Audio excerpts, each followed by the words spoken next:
Cristo jazia sobre mortalhas, sacrificados por nossos pecados, Ele ressuscitou e trouxe-nos a vida. Por isso devemos nos alegrar, louvar a Deus e agradecer e cantar aleluia. Nada pode evitar a morte dos filhos dos homens, nossos pecados são a causa. Não existia a inocência, por isso veio a morte tão rápida e se apoderou de nós, mantendo-nos cativos em seu reino, aleluia. Jesus Cristo, Filho de Deus, veio até nós e perdoou nossos pecados, retirando assim da morte todo o direito e o poder. Nada mais pertence à morte, perdeu todo o seu aguilhão, aleluia. Foi uma estranha luta onde se combateram a morte e a vida alcançou a vitória, anulando a morte. As Escrituras têm proclamado como uma morte odiava a outra, a morte se tornou ridícula, aleluia. Eis aqui o autêntico Cordeiro Pascal que Deus ofereceu e que sobe a cruz e se enche de um ardente amor, o sangue que marca nossas portas, a fé que enfrenta a morte, o inimigo não poderá conosco, aleluia. Celebremos assim a grande festa com alegria de coração e dos prazeres que o Senhor nos concede. Ele mesmo é o sol que com o brilho de sua graça ilumina nosso coração. A noite do pecado desapareceu. Aleluia. Comamos e desfrutemos da devida ceia da Páscoa. Agora essa frase é bem do contexto europeu-alemão. A velha cerveja não deve estar junto da palavra de agradecimento. Cristo será nosso alimento e só Ele saciará a nossa alma. A fé não viverá de outro modo. Aleluia. Foi isso que cantaram. Aplausos a esse lindo trabalho. Muito obrigado. Muito obrigado. Maestro Elias.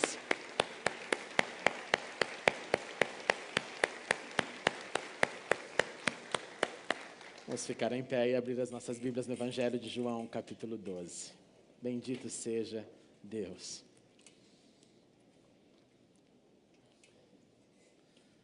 Nós vamos ler o Evangelho de João 12, de 12 a 15.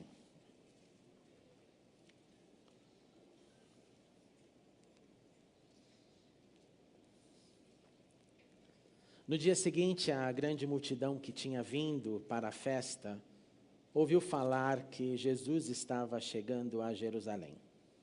Pegaram ramos de palmeiras e saíram ao seu encontro gritando, Hosana. Bendito é o que vem em nome do Senhor. Bendito é o Rei de Israel. Jesus conseguiu um jumentinho e montou-o nele. Como está escrito, não tenhas medo, ó cidade de Sião, eis que o seu rei vem, montado num jumentinho. Oremos uma vez mais. Obrigado, Senhor, por essa manhã de tanta inspiração. Obrigado pela vida do maestro Elias, de todos esses cantores e músicos que aqui abençoaram a nossa alma. Que o Senhor os sustente nesse doce sacerdócio que a música os permite exercer, resgatando e mantendo a música da história e a história da música também hoje em nosso meio. Agora, Senhor, abre o nosso entendimento para ouvirmos um pouco mais da Tua palavra e sairmos daqui edificados, transformados, continuando a nossa caminhada de celebração do Cristo vivo. E é no nome dele que oramos, o nome de Jesus. Amém e amém. Podemos assentar, meus irmãos.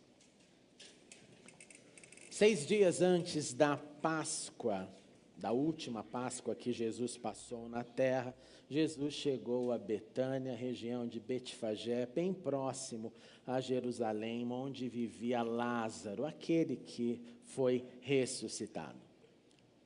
A ressurreição de Lázaro foi um acontecimento muito grande que rendeu uma popularidade enorme naquele contexto, pois é claro, qualquer pessoa que ouvisse que alguém havia morrido e ressuscitado iria querer ver o que aconteceu. Para você ter uma ideia do tamanho deste choque, na tradição judaica, a ideia de ressurreição é uma ideia associada ao terceiro dia.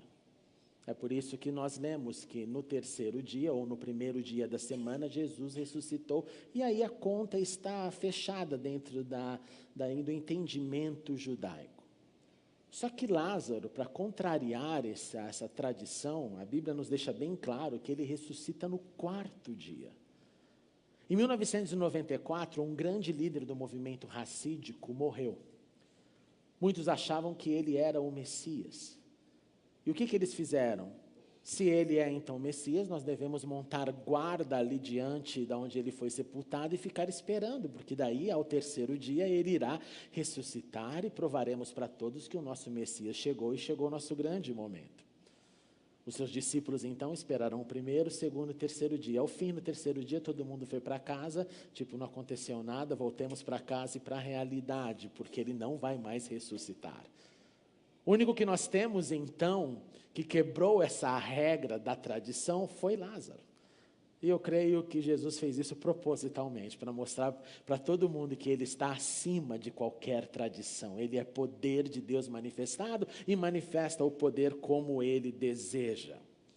Então Lázaro, contrariando essa tradição, é um mito vivo, todos querem vê-lo, e Jesus chega na região ali da sua casa. Jesus foi compartilhar um jantar com ele, com Marta, Maria, e a multidão começa a ouvir, olha, não somente Lázaro, mas Jesus estão aqui na região, nós precisamos ir vê-los, e começa aquele burburinho enorme, aquela informação que vai passando de boca em boca. As pessoas queriam ver Jesus, as pessoas queriam ver Lázaro. Lembre-se, era próximo da festa da Páscoa. Uma multidão estava indo para Jerusalém a fim de celebrar a Páscoa. Para você ter uma ideia em números, nós pensamos num número aproximado, vivendo em Jerusalém nessa época, em cerca de 100 mil pessoas.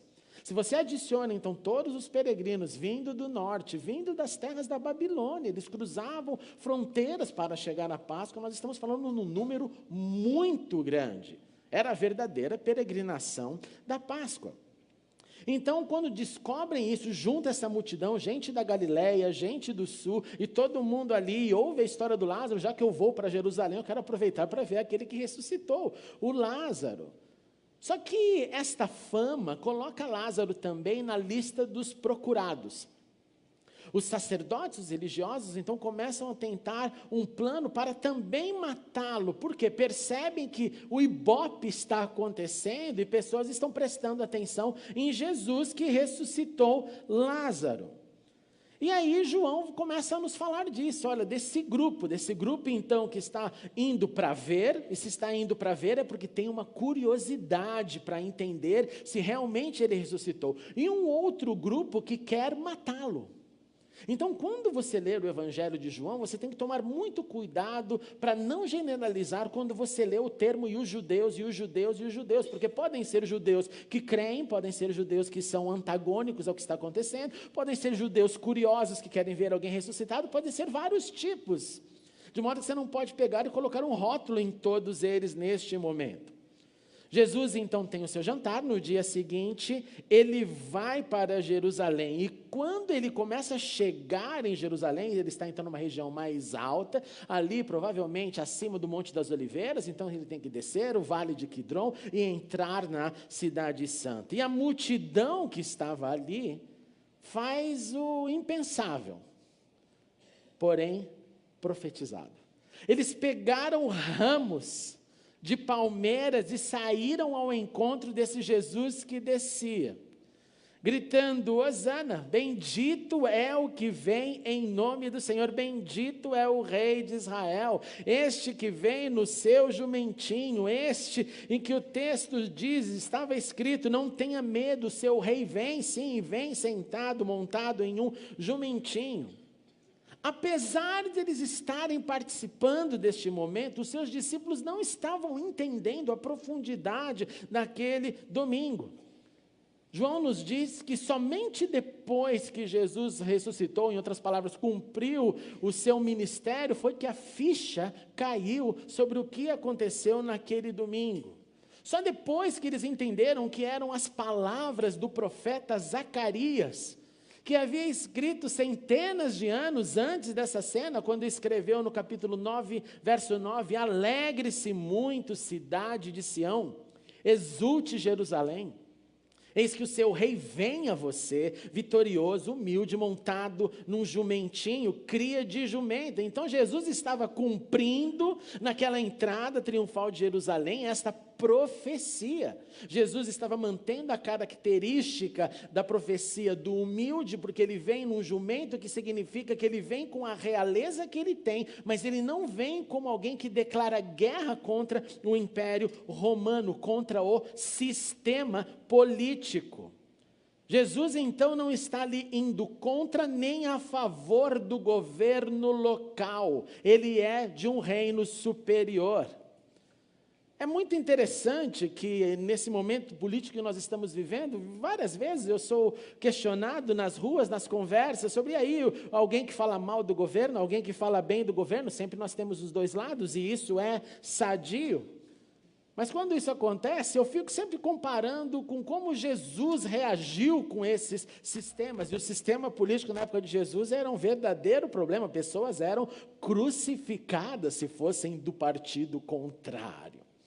E Jesus não se mete com isso, Jesus simplesmente fala, dai a César o que é de César, ele não manda dizer se César é bom ou mal, ele fala, não tenho nada a ver com isso, porque o meu reino é outro, a minha arma é outra, a minha conduta é outra, o meu procedimento é de um amor que César não entende, que Pilatos não tem nem ideia, e Herodes muito menos. Então ele não nos convida a brigar por sistemas, a sermos cidadãos que vão se tornar militantes, ferrenhos, que declaram guerra contra o próximo, porque um é da direita e outro é da esquerda. Jesus não tem nada a ver com isso, nada a ver com isso.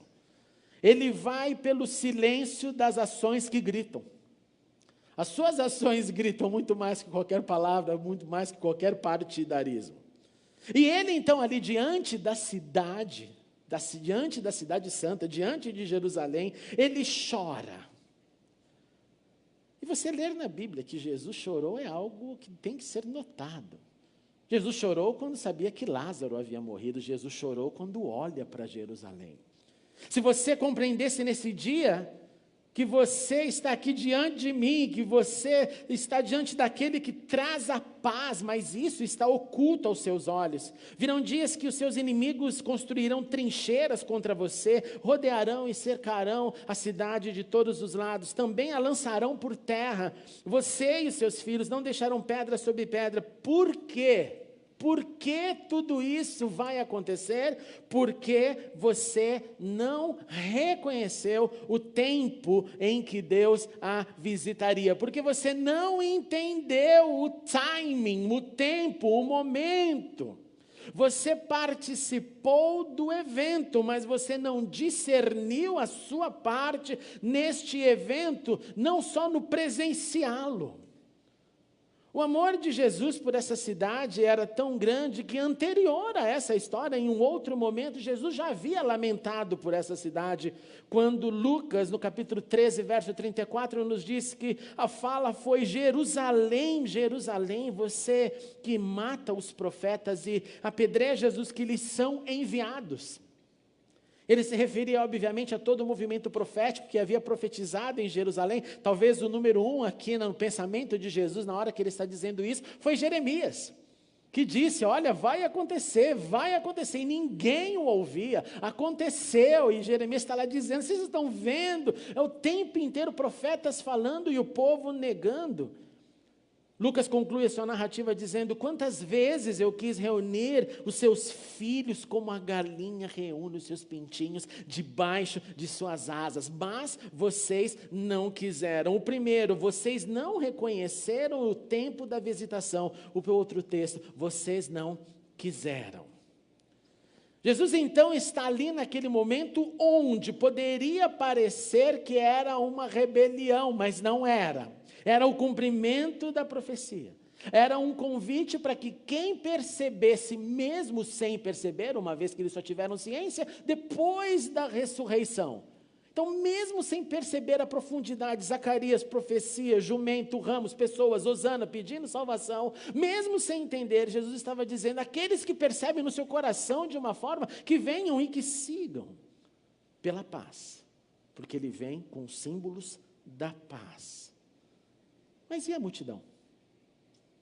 O que fizeram? E a multidão, qual foi a reação? A multidão que estava com ele, que queria ver Lázaro, que contemplou a cena, que gritou hosana, o texto vai nos dizer na sua continuidade que eles simplesmente continuaram a espalhar o fato. Talvez ele tirou uma selfie com Lázaro e disse, eu vi o Lázaro, é verdade, o cara está vivo, olha aqui, dê um like. Eles ouviram, eles entenderam o sinal, eles foram ao encontro, eles apalparam, meu cara está vivo. Jesus também, esse que faz milagres. Os religiosos olham para a cena e João conclui a sua fala dizendo que eles gritaram no ar essa fala, olha, todo mundo, preste atenção, vai atrás dele. Todo mundo olha, nota, vai atrás. Mas a pergunta é, atrás até quando? Vai atrás dele como se fosse um processional. Vai atrás dele como se fosse um Disney Parades. Vai passar o Mickey, o Pluto, o Pateta, vamos lá correndo atrás deles, e depois eles vão sumir no meio da multidão, e todo mundo, eu vi, eu estava lá. E vai continuar até onde? Eles então foram atrás, eles participaram da cena, eles participaram do cumprimento da profecia centenas de anos depois que ela havia sido dita. Eles gritaram, e aqui para mim é chocante. O hosana é compreensível, salve-nos, ajude-nos agora. Mas quando eles gritam aquilo que Lucas registra no capítulo 19, 38, paz no céu e glória nas alturas. O que te faz lembrar? No advento nós falamos que a multidão dos exércitos celestiais gritaram paz na terra, porque o Messias chegou. E agora a multidão grita paz no céu. Eles discernem que os céus estão cumprindo um momento esperado. Pois ele só não nasceu, mas ele veio e estava ali na última semana, que nós então a chamamos de Semana Santa, em outras palavras, é o grande finale. Então eles discernem no seu grito, paz nos céus. Por que paz nos céus? Como que ficou o coração de Deus, as hostes celestiais, tudo aquilo que lá tem e que nós tão pouco sabemos. Como é que ficaram diante do sofrimento do inocente? Como você fica diante do sofrimento do inocente? Mas era necessário, portanto, que haja a paz do cumprimento do momento, mesmo diante da tribulação de ver o filho sofrer as suas últimas horas aqui na terra. Mas eles não discerniram que o príncipe da paz poderia entrar nos corações deles. Eles não discerniram que aquilo não era só um cumprimento profético para dizer eu estava lá, eu participei, era para eles abrirem os seus corações. Então, ao não fazer isso, eles retornam para suas casas. E aquela entrada triunfal, aquele momento lindo, murchou nas suas mentes, assim como murcharam os ramos de palmeiras. Tinha uma certa durabilidade e acabou-se. A multidão também invocou naquele dia o Salmo 118. Abre ele, no verso 25. Aná Adonai Hoshianá. Baruch haba beshem Adonai. Eles gritaram, salva no Senhor, 118 e 25, marca na tua Bíblia, 25 e 26. Salva no Senhor, nós imploramos, faze-nos prosperar, Senhor, nós suplicamos. Bendito é o que vem em nome do Senhor, da casa do Senhor nós os abençoamos. O Senhor é Deus, fez resplandecer sobre nós a sua luz. Junte-se mais uma profecia, ao cortejo festivo, levando ramos até as pontas do altar. Tu és o meu Deus, graças te darei, ó meu Deus, eu te exaltarei. Deem graças ao Senhor, porque Ele é bom e o seu amor dura para sempre. Eles participaram da profecia de Zacarias. Eles participaram do evento Lázaro ressuscitou. Eles participaram desse momento histórico de discernimento espiritual, entendendo que paz agora havia nos céus, porque estava sendo cumprido o projeto de salvação de Deus, que vai além do nascimento, e ali chegava diante da morte. Eles invocam salmos, literalmente, palavra por palavra, Hoshiana, Hosana, bendito é o que vem no nome do Senhor, nós te suplicamos ajuda, cortejo festivo, ramos, palmeiras nas mãos. Mas eles permaneceram somente no evento. As experiências que nós vivemos na vida, meus irmãos, nos convida para, no mínimo, 3 reações. A primeira é a reação da indiferença. É a reação que não me permite me envolver com nada, nada me toca, eu não me envolvo, eu não reflito. Está acontecendo? Legal. Eu não quero saber, eu tenho uma individualidade tão centrada em mim, no meu egocentrismo, que eu quero que se exploda tudo ao meu redor. Eu quero cuidar da minha vida, indiferente. Essa é uma reação. A segunda reação é aquela que me faz desfrutar da experiência. Eu estava lá, eu fui. E aí, como é que foi? Foi legal, foi incrível. Realmente, o Lázaro estava lá, realmente aconteceu isso, realmente eu curti aquele momento, mas tudo bem. Acabou o evento, eu voltei para casa e voltei para a minha realidade. Eu não sou indiferente, porque eu contemplei, eu gostei, eu falei que foi interessante, mas não me adicionou um crescimento diante daquela experiência que eu vivi, portanto a minha reação é bem pequena. É simplesmente a constatação da contemplação do que vi. A terceira reação é de um aprendizado e prática. Eu aprendi com o que eu vivi, com aquelas experiências, elas adicionaram valores na minha vida, então eu passo a viver esse aprendizado, eu começo a praticar o que a experiência me mostrou, e eu não fico só naqueles valores que foram adicionados naquele dia, mas eu começo a expandir de modo que eu adiciono outros valores a partir daquele que eu ganhei. Eu tinha um alicerce, eu construí um degrau a mais, subi até aqui, nesse eu construo outro, e subo um pouco mais, e eu continuo, porque eu entendo o caminho das progressões, das minhas reações diante daquilo que eu vivi. É a comparação, em poucas palavras, do sofrimento primeiro diante de uma causa e o sofrimento número 10 daquilo que você já sofreu anteriormente. Eles são diferentes. O primeiro, às vezes, é um choque absoluto. Quando chega no quinto, você fala, eu já vivi. Aí chega uma pessoa vivendo a primeira vez, você olha para ela e fala, olha, eu já passei por isso. Eu já passei por isso. A sua experiência vivida, expandida, crescida, te coloca num novo status. Então, o cenário muda. Aquela multidão me parece que reagiu com, ou a primeira possibilidade, ou a segunda, ou com indiferença, simplesmente, não estou nem aí. Ouvi a multidão lá entrando, eu vou lá nada, deixa eu reservar meu lugar na Páscoa e ponto final. Ou eu simplesmente desfrutei da experiência, gritei até lá no meio, tinha meu grito lá, mas só. Por isso a multidão se fragmenta, e ela deixa de ser multidão e voltam a ser indivíduos, ela deixa de ser grupo coletivo e volta a ser eu, e cada um retorna para sua casa, para os seus desejos de individualidade, e não reconheceram o momento, participaram sem reconhecimento. Meus amados irmãos, as experiências que nós vivemos nos convida para aprendermos, praticarmos e ainda expandirmos ainda mais. Cristo um dia entrou no meu coração, no seu coração, fez sentido para mim e para você, nós gritamos, Hoshiana, ajude-nos, salva-nos. E Ele, em paz, começa a se revelar, sensibilizar o nosso coração, e nós passamos a crer nele. Você que está nesse início de processo, continue. Mas com o passar do tempo é comum ver que a indiferença, a individualidade, o que eu acho e começo a construir, começa a me levar de volta para a indiferença e para a individualidade e para simplesmente eu participar do evento. É quando eu ligo o piloto automático da fé, eu só participo e não sou.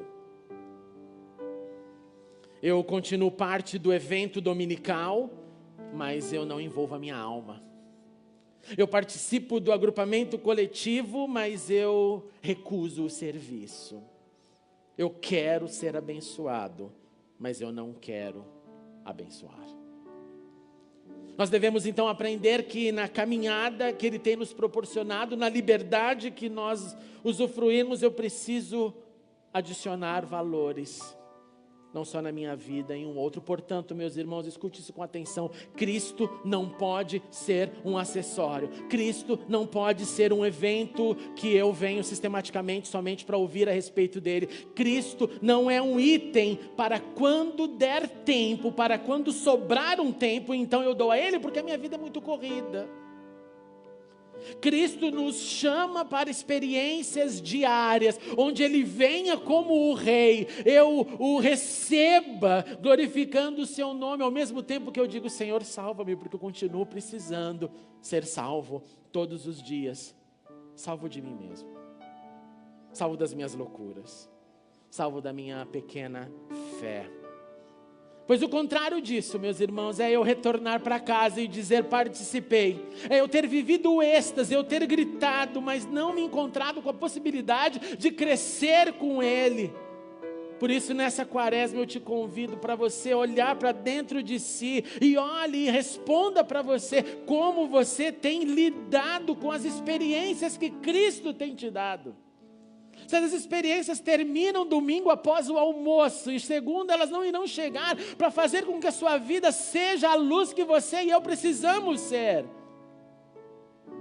Olhe para o seu coração, reveja isso, e eu oro, e eu clamo para que a nossa reação diante das possibilidades seja de aprender, reter, praticar e compartilhar. E que um dia possamos nos unir a outros com ramos de palmeiras nas mãos, como aqueles que João escreveu no seu Apocalipse, quando escreveu: depois disso eu olhei, e diante de mim estava uma grande multidão, ninguém podia contá-la, de todas as nações, tribos, povos e línguas, de pé, diante do trono do Cordeiro, com vestes brancas e segurando ramos de palmeiras. E clamavam em alta voz: a salvação pertence ao nosso Deus, que se assenta no trono, e ao Cordeiro. Todos os anjos estavam de pé ao redor do trono, dos anciãos e dos 4 seres viventes. Eles se prostraram com o rosto em terra diante do trono, adoraram a Deus dizendo: amém. Louvor e glória, sabedoria, ação de graças, honra, poder e força sejam ao nosso Deus para todos sempre. Amém e amém. Vamos ficar em pé. Oh Senhor.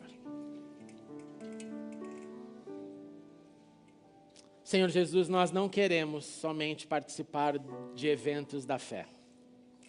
Nós não queremos somente participar do agrupamento coletivo que se reúne, que é abençoado no ofertar o culto racional. Nós não queremos ser somente participantes, nós queremos viver com o Rei, aproveitando todas as oportunidades, as possibilidades, fazendo aquilo que o pregador de Eclesiastes nos sugeriu, que tudo que vier em suas mãos, faça com toda a sua força. Em nome de Jesus, tira de nós a inércia contemplativa. Contemplar é maravilhoso, Senhor, mas permanecer na contemplação que nada faz é desonrar o seu exemplo, que em ação, em missão, entregou a sua vida por nós, até a cruz. Inspira-nos nesta manhã, Senhor, a não só permanecermos na multidão que cumpre as profecias, mas que sejamos a cada dia mais cheios do Teu Espírito, cheios do Teu poder, cheios da Tua graça, para continuarmos pedindo: sim, Senhor, salva-nos, sim, Senhor, bendito é o Teu nome, sim, Senhor, usa-nos para o louvor da Tua glória, sim, Senhor, renove as nossas forças. para que o nosso grito que pede salvação, que pede ajuda, que celebra a tua chegada, transcenda do grito para a vida, para os gemidos inexprimíveis, para o choro que pede o seu abraço, para o sorriso que celebra a sua vitória, e nos faça continuar neste processo, até que um dia, com ramos nas mãos, estejamos diante de Ti para sempre. Que assim seja, Senhor, em nome de Jesus. Amém e amém. Vamos aplaudir a Ele. Ele é o nosso Rei. Oh, aleluia, aleluia. Glória ao Senhor. Glória ao Senhor, glória ao Senhor. Podemos assentar.